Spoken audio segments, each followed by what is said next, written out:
Почитувани, Петре Шелигов оди по примерот на неговиот шеф Зоран Заев, кој се откажа од македонскиот јазик и корени. Шилегов, Оливер Спасовски и Стево Пендаровски на 4 мај не положија свежо цвеќе на гробот на Гоце Делчев или на некој негов споменик во градот Скопје. Што мисли Шилегов за херојот Гоце Делчев?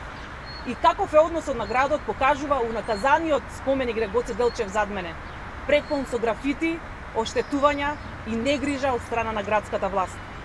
Ова е тажна и разочарувачка слика која говори за односот на Шилегов и градот Скопје кон најсветлиот лик во македонската историја. Пендаровски го направи бугарин, Заев тргува со неговото име, а Шилегов не превзема ништо за срамните оштетувања на спомен обележјето на Гоце Делчев.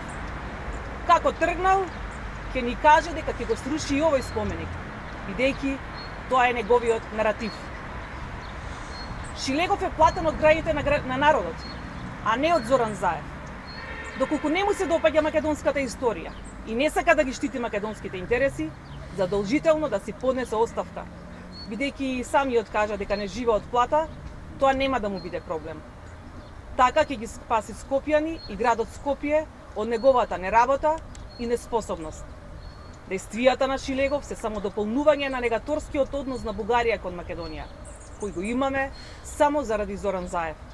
Негацијата на нашиот јазик и корени е токму заради СДСМ. Тие, наместо да застанат во одбрана на нацијата, тргуваат со сопствениот народ. Ви благодарам.